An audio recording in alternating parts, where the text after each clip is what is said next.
ಬಂಗಾರ ಮತ್ತು ಬೆಳ್ಳಿ ಖರೀದಿ ಮಾಡೋರಿಗೆ ರಾತ್ರೋರಾತ್ರಿ ಸಿಹಿ ಸುದ್ದಿ ಬಂದಿದೆ. ಹೌದು, ಬಂಗಾರ ಮತ್ತು ಬೆಳ್ಳಿ ದರ ಭಾರಿ ಇಳಿಕೆ ಆಗೋ ಮುನ್ಸೂಚನೆ ಕಂಡು ಬರ್ತಾ ಇದೆ.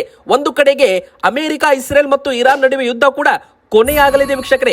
ಯಾವಾಗ ಯುದ್ಧಗಳು ಕಡಿಮೆ ಆಗುತ್ತೆ, ಯಾವಾಗ ಜಾಗತಿಕ ಅನಿಶ್ಚಿತತೆ ಕಡಿಮೆ ಆಗುತ್ತೆ ನೋಡಿ, ಅವಾಗೆಲ್ಲ ಬಂಗಾರ ಮತ್ತು ಬೆಳ್ಳಿ ದರವು ಕೂಡ ಇಳಿಕೆ ಆಗುತ್ತೆ. ಇನ್ನು ಕೇಂದ್ರ ಸರ್ಕಾರದ ಹೊಸ ನಿಯಮದ ಪ್ರಕಾರ ಬಂಗಾರ ಬೆಳ್ಳಿ ಖರೀದಿ ಮಾಡೋ ಮುಂಚೆ ಏನ್ ಮಾಡಬೇಕು ಅದನ್ನು ಕೂಡ ಈ ವಿಡಿಯೋದಲ್ಲಿ ನಾವು ನಿಮಗೆ ಮಾಹಿತಿ ಕೊಟ್ಟಿರ್ತೇವೆ. ಸೊ ಈ ವಿಡಿಯೋನ ನೀವು ಪೂರ್ತಿಯಾಗಿ ಕೊನೆ ತನಕ ನೋಡಿ.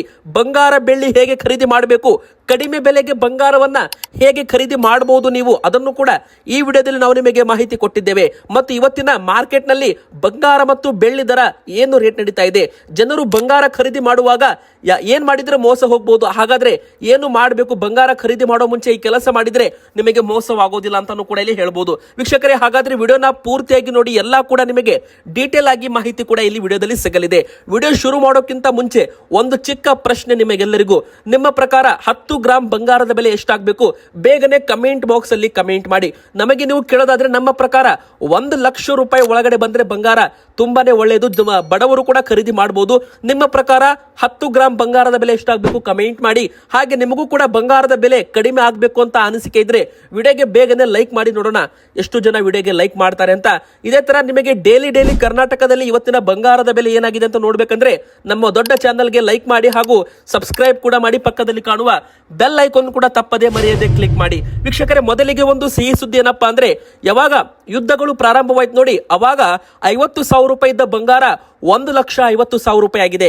ರಷ್ಯಾ ಮತ್ತು ಉಕ್ರೇನ್ ಯುದ್ಧ ಪ್ರಾರಂಭವಾದಾಗ, ಡಾಲರ್ ಮೇಲೆ ಅವಲಂಬನೆ ಕಮ್ಮಿ ಆದಾಗ, ಬಂಗಾರ ಮತ್ತು ಬೆಳ್ಳಿಯಲ್ಲಿ ಹೂಡಿಕೆ ಮಾಡಲು ಶುರು ಮಾಡಿದಾಗ ಬಂಗಾರ ಬೆಳ್ಳಿ 50,000 ರೂಪಾಯಿದದ್ದು ಒಂದು 10 ಗ್ರಾಮ್ಗೆ ಈಗ 1,60,000 ರೂಪಾಯಿಗೆ ಬಂದು ನಿಂತಿದೆ. ವೀಕ್ಷಕರೇ, ಈಗ ಮತ್ತೆ ಅಮೆರಿಕ, ಇಸ್ರೇಲ್ ಮತ್ತು ಇರಾನ್ ನಲ್ಲಿ ಮತ್ತೆ ದಾಳಿ, ಮತ್ತೆ ಯುದ್ಧಗಳು ಪ್ರಾರಂಭವಾಗಿವೆ. ಇದರ ಬೆನ್ನಲ್ಲೇ ಬಂಗಾರ ಮತ್ತು ಬೆಳ್ಳಿ ದರ ಏರಿಕೆ ಆಗೋದು ಬಿಟ್ಟು ಇಳಿಕೆ ಆಗ್ತಾ ಇದ್ದದ್ದು ಒಂದು ಕಡೆಗೆ ಸಿಹಿ ಸುದ್ದಿ ಅಂತ ಹೇಳ್ಬೋದು. ಈಗ ಯಾವಾಗ ಯುದ್ಧಗಳು ಪ್ರಾರಂಭವಾಯ್ತು ನೋಡಿ, 10,000 ರೂಪಾಯಿವರೆಗೂ ಬಂಗಾರ ಇಲ್ಲಿವರೆಗೂ ಏರಿಕೆ ಆಗಿದೆ, ಬೆಳ್ಳಿ ಕೂಡ ಏರಿಕೆ ಆಗಿದ್ದು ಇಳಿಕೆ ಕೂಡ ಆಗಿದೆ. ಆದ್ರೆ ಈಗ ಮತ್ತೆ ಯುದ್ಧ ಮುಗಿಯುವ ಸೂಚನೆ ಕೊಟ್ಟಿದ್ದಾರೆ ಡೊನಾಲ್ಡ್ ಟ್ರಂಪ್. ಹೌದು, ಅಮೆರಿಕ ಅಧ್ಯಕ್ಷ ಡೊನಾಲ್ಡ್ ಟ್ರಂಪ್ ಅವರು ಇರಾನ್ ಮೇಲೆ ಮಾಡುತ್ತಿರುವ ದಾಳಿವನ್ನ ನಿಲ್ಲಿಸಲು ಪ್ಲಾನ್ ಮಾಡ್ತಾ ಇದ್ದಾರಂತೆ. ಅಂದ್ರೆ ಯುದ್ಧವನ್ನ ಕೊನೆಗೊಳ್ಳೋದು, ಕದನ ವಿರಾಮಕ್ಕೆ ಒಂದು ಘೋಷಣೆ ಇಲ್ಲಿ ಮಾಡಬಹುದು ಅಂತ ಹೇಳಲಾಗ್ತಾ ಇದೆ. ಈಗಷ್ಟೇ ಅಂತಾರಾಷ್ಟ್ರೀಯ ರಾಜಕೀಯದಲ್ಲಿ ದೊಡ್ಡ ಒಂದು ಹೇಳಿಕೆ ಹೊರ ಬಂದಿದೆ. ಅಮೆರಿಕ ಅಧ್ಯಕ್ಷ ಡೊನಾಲ್ಡ್ ಟ್ರಂಪ್ ಅವರು, ಅಮೆರಿಕ ಅಧ್ಯಕ್ಷರು ಈ ಒಂದು ಹೇಳಿಕೆ ಕೊಟ್ಟಿದ್ದು ಜಾಗತಿಕ ಮಟ್ಟದಲ್ಲಿ ಬಂಗಾರ ಬೆಳ್ಳಿ ಬೆಲೆ ಇಳಿಕೆ ಮಾಡುವಂತೆ ಕಾಣ್ತಾ ಇದೆ. ಅವರು ಹೇಳ್ತಿರೋದು ಏನಪ್ಪಾ ಅಂದ್ರೆ, ಮಧ್ಯಪ್ರಾಚ್ಯದಲ್ಲಿ ನಡೆಯುತ್ತಿರುವ ಉದ್ವಿಗ್ನತೆ ಶೀಘ್ರದಲ್ಲೇ ಕಡಿಮೆ ಆಗಲಿದೆ ಅಂತ ಒಂದು ಹೇಳಿಕೆ ಕೊಟ್ಟಿದ್ದಾರೆ. ಈ ಒಂದು ಹೇಳಿಕೆ ಹೊರ ಬಂದಲ್ಲೇ ಬಂಗಾರ ಬೆಳ್ಳಿಯಲ್ಲಿ ಭಾರಿ ಒಂದು ಇಳಿತ ಇಲ್ಲಿ ಕಂಡು ಬಂದಿದೆ ವೀಕ್ಷಕರೇ. ಹಾಗಾದ್ರೆ ಯುದ್ಧ ಮುಗಿದ್ರೆ ಬಂಗಾರ ಮತ್ತು ಬೆಳ್ಳಿ ಬೆಲೆ ಭಾರಿ ಇಳಿಕೆ ಆಗುತ್ತಾ? ಈ ವಿಷಯ ಬಹಳ ಜನರು ಸರಿಯಾಗಿ ಅರ್ಥ ಮಾಡಿಕೊಂಡಿಲ್ಲ. ಈ ವಿಡಿಯೋದಲ್ಲಿ ನಾವು ನಿಮಗೆ ಕಂಪ್ಲೀಟ್ ಆಗಿ ಡೀಟೇಲ್ ಕೊಡಲಿದ್ದೇವೆ.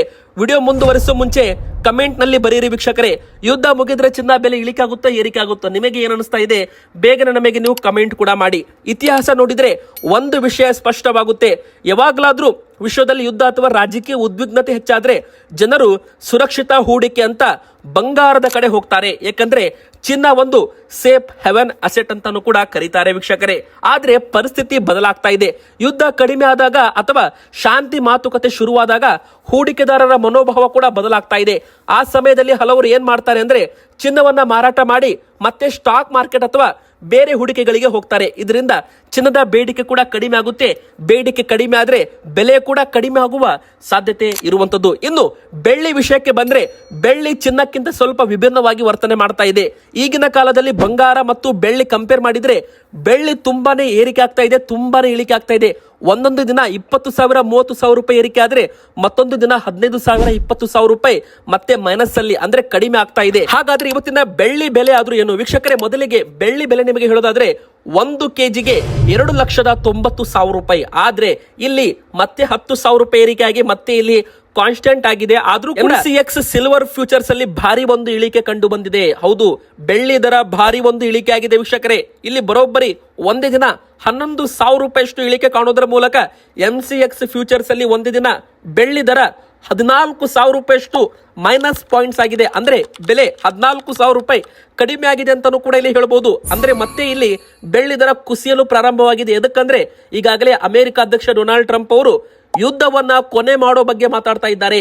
ಇರಾನ್ ದೇಶದಲ್ಲಿ ಯಾವುದೇ ರೀತಿ ಒಂದು ದಾಳಿ ಮಾಡಲು ಟಾರ್ಗೆಟ್ ಉಳಿದಿಲ್ಲ, ಎಲ್ಲಾ ಟಾರ್ಗೆಟ್ ಕಂಪ್ಲೀಟ್ ಆಗಿದೆ. ಹೀಗಾಗಿ ಈಗ ಯುದ್ಧ ಮುಗಿಸೋದ್ ಬಿಟ್ರೆ ಬೇರೆ ಆಪ್ಷನ್ನೇ ಇಲ್ಲ ಅಂತ ಅಮೆರಿಕ ಅಧ್ಯಕ್ಷ ಡೊನಾಲ್ಡ್ ಟ್ರಂಪ್ ಹೇಳ್ತಾ ಇದ್ದಂತೆ ಬೆಳ್ಳಿ ಬೆಲೆ ಧಡಾರ್ ಅಂತ ಬರೋಬ್ಬರಿ 14,000 ಪಾಯಿಂಟ್ ಕಡಿಮೆ ಇಲ್ಲಿ ಆಗಿರುವಂತದ್ದು ವೀಕ್ಷಕರೇ. ಹಾಗಾದ್ರೆ ಬೆಳಿಗ್ಗೆ ಮಾರ್ಕೆಟ್ ಓಪನ್ ಆಗ್ತಾ ಇದ್ದಂತೆ ಬೆಳ್ಳಿ ಮತ್ತೆ 10,000 ರೂಪಾಯಿ ಮೈನಸ್ ಆಗಿ 2,80,000 ರೂಪಾಯಿ ಆಗ್ಬೋದು 1 ಕೆಜಿಗೆ. ಮತ್ತೆ ಇದ್ರ ಮೇಲೆ 3% GST ಇರುತ್ತೆ, ಮೇಕಿಂಗ್ ಚಾರ್ಜಸ್ ಎಕ್ಸ್ಟ್ರಾ ಇರುತ್ತೆ ಅಂತ ಹೇಳ್ಬೋದು. ಬೆಳ್ಳಿ ಹೂಡಿಕೆಗೆ ಮಾತ್ರವಲ್ಲ, ಕೈಗಾರಿಕೆಗಳಲ್ಲೂ ಕೂಡ ತುಂಬಾ ಹೆಚ್ಚಾಗಿ ಬಳಕೆ ಮಾಡ್ತಾರೆ. ಆದ್ರೆ ಚಿನ್ನ ಕಡಿಮೆ ಆದಾಗ ಬೆಳ್ಳಿ ಕೂಡ ಸಾಮಾನ್ಯವಾಗಿ ಅದರ ಜೊತೆ ಕಡಿಮೆ ಆಗುತ್ತೆ ವೀಕ್ಷಕರೇ. ಮಾರುಕಟ್ಟೆ ಕೇವಲ ಡೇಟಾ ಮೇಲೆ ಮಾತ್ರ ನಡೆಯೋದಿಲ್ಲ, ಜನರ ಮನೋಭಾವ ಕೂಡ ದೊಡ್ಡ ಪಾತ್ರ ವಹಿಸುತ್ತೆ ವೀಕ್ಷಕರೇ. ಒಂದು ದೊಡ್ಡ ಸುದ್ದಿ ಬಂದ್ರೆ ಹೂಡಿಕೆದಾರರು ತಕ್ಷಣವೇ ಪ್ರತಿಕ್ರಿಯೆ ಮಾಡ್ತಾರೆ. ಇದರಿಂದ ಕೆಲವೇ ಗಂಟೆಗಳಲ್ಲಿ ಮಾರುಕಟ್ಟೆಯಲ್ಲಿ ಬೆಲೆಗಳು ಬದಲಾಗುತ್ತೆ ಅಂತಾನೆ ಹೇಳ್ಬೋದು. ಇದೀಗ ಹಲವಾರು ವಿಶ್ಲೇಷಕರು ಹೇಳ್ತಾ ಇರೋದೇನೆಂದ್ರೆ, ಯುದ್ಧದ ಉದ್ವಿಗ್ನತೆ ನಿಜವಾಗಿಯೂ ಕಡಿಮೆ ಆದ್ರೆ ಚಿನ್ನದ ಬೆಲೆ ಸ್ವಲ್ಪ ಕರೆಕ್ಷನ್ ಆಗ್ಬೋದು, ಅಂದ್ರೆ ಮತ್ತಷ್ಟು ಇಳಿಕೆ ಆಗ್ಬೋದು ಅಂತಾನು ಕೂಡ ಇಲ್ಲಿ ತಜ್ಞರು ಹೇಳ್ತಾ ಇದ್ದಾರೆ. ಆದ್ರೆ ದೊಡ್ಡ ಕುಸಿತ ಬರುತ್ತೆ ಎಂಬುದು ಹೇಳಲು ಇನ್ನೂ ಕೂಡ ಸ್ಪಷ್ಟ ಡೇಟಾ ಬರಬೇಕಾಗುತ್ತೆ. ಏಕೆಂದ್ರೆ ಜಾಗತಿಕ ಆರ್ಥಿಕ ಪರಿಸ್ಥಿತಿ ಇನ್ನೂ ಕೂಡ ಸ್ಥಿರವಾಗಿಲ್ಲ ವೀಕ್ಷಕರೇ. ಈಗ 10 ಗ್ರಾಂ 18 ಕ್ಯಾರೆಟ್ ಚಿನ್ನದ ಬೆಲೆ ನಿಮಗೆ ಹೇಳೋದಾದ್ರೆ 690 ರೂಪಾಯಿ ಏರಿಕೆ ಆಗೋದ್ರ ಮೂಲಕ 1,21,790 ರೂಪಾಯಿ ಇತ್ತು ನಿನ್ನೆ. ಆದ್ರೆ ಇವತ್ತು 1,22,480 ರೂಪಾಯಿ ಆಗಿದೆ. ಅಂದ್ರೆ 10 ಗ್ರಾಂ ಮೇಲೆ 18 ಕ್ಯಾರೆಟ್ ಚಿನ್ನ 690 ರೂಪಾಯಿ ಮತ್ತೆ ಏರಿಕೆ ಆಗಿದೆ. ಯಾಕಂದ್ರೆ ಇದ್ರ ಹಿಂದಿರೋ ಕಾರಣ ಜಾಗತಿಕ ಅನಿಶ್ಚಿತತೆ, ಡಾಲರ್ ದೌರ್ಬಲ್ಯವಾಗಿರೋದು ವೀಕ್ಷಕರೇ. ಇಲ್ಲಿ ಮುಖ್ಯವಾಗಿ ಯಾವಾಗ ಡಾಲರ್ಸ್ ಬಾಂಡ್ಸ್ ಈಲ್ಡ್ಸ್ ದುರ್ಬಲವಾಗುತ್ತೆ ನೋಡಿ, ಅವಾಗ ಬಂಗಾರ ಮತ್ತು ಬೆಳ್ಳಿಯಲ್ಲಿ ಜನರು ಹೂಡಿಕೆ ಮಾಡ್ತಾರೆ. ಹೀಗಾಗಿ ಬಂಗಾರ ಮತ್ತು ಬೆಳ್ಳಿಗೆ ರೇಟ್ ಅಲ್ಲಿ ಏರಿಕೆ ಆಗುತ್ತೆ ಅಂತಾನೆ ಹೇಳ್ಬೋದು ವೀಕ್ಷಕರೇ. ಇಷ್ಟು ಮಾತ್ರವಲ್ಲದೆ ಈಗ ಮತ್ತೆ MCX ಗೋಲ್ಡ್ ಫ್ಯೂಚರ್ಸ್ ಕೂಡ ಇಳಿಕೆ ಆಗಿದೆ. ಹೌದು, ಬರೋಬ್ಬರಿ 1,100 ರೂಪಾಯಿಯಷ್ಟು ಮತ್ತೆ ಇಲ್ಲಿ ಬಂಗಾರ ಇಳಿಕೆ ಆಗಿದೆ. ಮತ್ತೆ ಬೆಳಿಗ್ಗೆ 10 ಗಂಟೆಗೆ ಮಾರ್ಕೆಟ್ ಓಪನ್ ಆಗ್ತಾ ಇದ್ದಂತೆ ಮತ್ತಷ್ಟು ಇಳಿಕೆ ಆಗ್ಬಹುದು ಅಂತಾನು ಕೂಡ ಹೇಳಲಾಗ್ತಾ ಇದೆ ವೀಕ್ಷಕರೇ. ಹಾಗಾದ್ರೆ ಈ ಒಂದು ಬಂಗಾರ ಬೆಳ್ಳಿ ದರ ಜಾಗತಿಕ ಅನಿಶ್ಚಿತ ಮೇಲೆ ಡಿಪೆಂಡ್ ಆಗಿರೋದು ಗ್ಯಾರಂಟಿ ಅಂತಾನೆ ಹೇಳ್ಬೋದು. ಈಗ ಮತ್ತೆ 690 ರೂಪಾಯಿ ಇಲ್ಲಿ ಏರಿಕೆ ಆಗಿದ್ರು ಕೂಡ ಮುಂದಿನ ಬರೋ ದಿನಗಳಲ್ಲಿ ಮತ್ತಷ್ಟು ಇಳಿಕೆ ಆಗಲಿದೆ ಅಂತಾನು ಕೂಡ ಇಲ್ಲಿ ಹೇಳಲಾಗ್ತಾ ಇದೆ. ಈಗ 22 ಕ್ಯಾರೆಟ್ ಚಿನ್ನದ ಬಗ್ಗೆ ಹೇಳೋದಾದ್ರೆ 850 ರೂಪಾಯಿಯಷ್ಟು ಏರಿಕೆ ಇಲ್ಲಿ ಆಗಿರುವಂತದ್ದು ವೀಕ್ಷಕರೇ. ಅಂದ್ರೆ ನಿನ್ನೆ 10 ಗ್ರಾಂ 22 ಕ್ಯಾರೆಟ್ ಚಿನ್ನದ ಬೆಲೆ 1,48,850 ರೂಪಾಯಿ ಇದ್ದದ್ದು ಇವತ್ತು 1,49,700 ರೂಪಾಯಿ ಆಗಿದೆ. ಅಂದ್ರೆ 10 ಗ್ರಾಂ 22 ಕ್ಯಾರೆಟ್ ಚಿನ್ನದ ಬೆಲೆ 1,49,700 ರೂಪಾಯಿ. 1 ಗ್ರಾಂ ಮೇಲೆ 85 ರೂಪಾಯಿ ಬೆಲೆಯಲ್ಲಿ ಏರಿಕೆ ಆಗಿದೆ. ಈ ಒಂದು 22 ಕ್ಯಾರೆಟ್ ಚಿನ್ನವನ್ನ ಎದಕ್ಕೆ ಯೂಸ್ ಮಾಡ್ತಾರೆ ಅಂದ್ರೆ ಆಭರಣಗೋಸ್ಕರ. ಹೌದು, ನೀವೇನಾದ್ರೂ ಬ್ಯಾಂಗಲ್ಸ್ ಮಾಡಿಸ್ತೀರಾ, ಉಂಗುರ ಮಾಡಿಸ್ತೀರಾ, ತಾಳಿಸರ ಮಾಡಿಸ್ತೀರಾ, ಮತ್ತೆ ಏನಾದ್ರೂ ಬಳೆಗಳನ್ನ ಮಾಡಿಸ್ತೀರಾ, ಅಥವಾ ರಿಂಗು, ನೆಕ್ಲೆಸ್, ಅಥವಾ ಏನಾದ್ರೂ ಒಂದು ಸರ ಮಾಡಿಸ್ತೀರಾ ಅಂದ್ರೆ 916 22 ಕ್ಯಾರೆಟ್ ಅನ್ನ ಯೂಸ್ ಮಾಡ್ತಾರೆ.